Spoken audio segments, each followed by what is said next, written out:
Hello everyone. I'm going to quickly go over some of the properties of kites that we've seen in the classroom. It's the same document that I'm sharing with you in Google Classroom.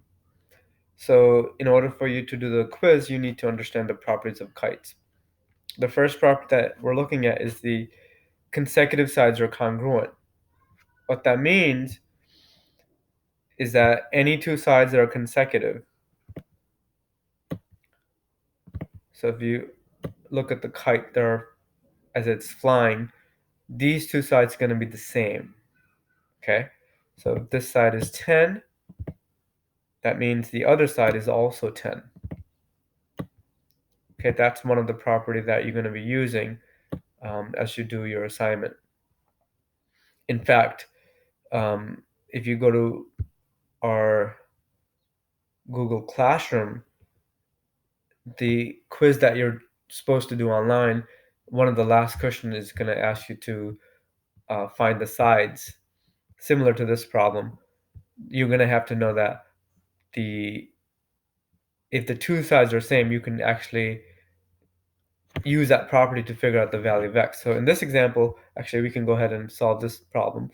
In this example, we know that AB, which is this side, is equal to AD, which is this side.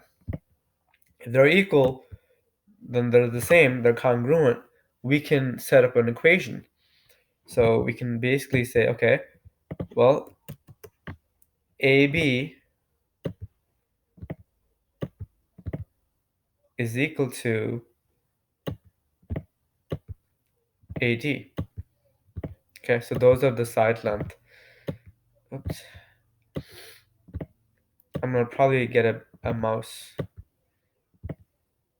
and that way I can write a little better. So AB is actually 2x plus 7, right? So it's 2x plus 7.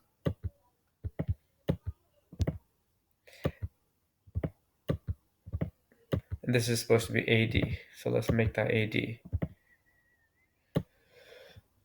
And AD is 4x minus 11. So 4x minus 11.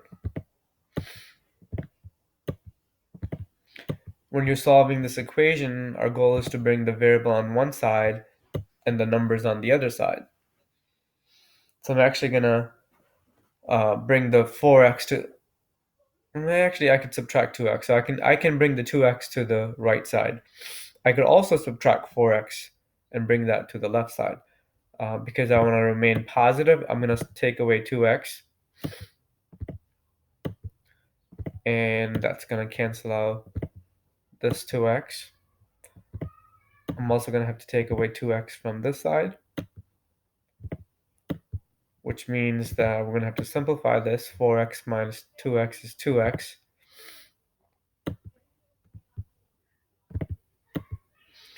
You have 2x minus 11. And you have 7 on this side. Now, had you subtracted 4x, it would have been the same thing. You would have ended up with negative 2x plus 7 equals negative 11.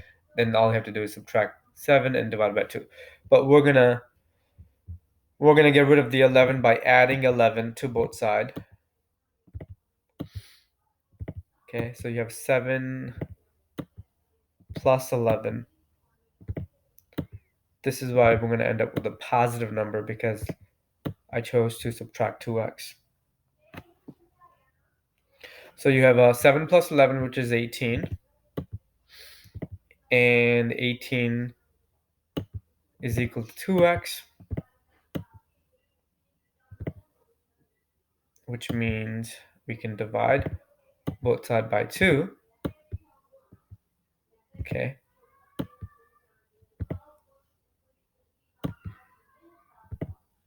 If you divide by 2,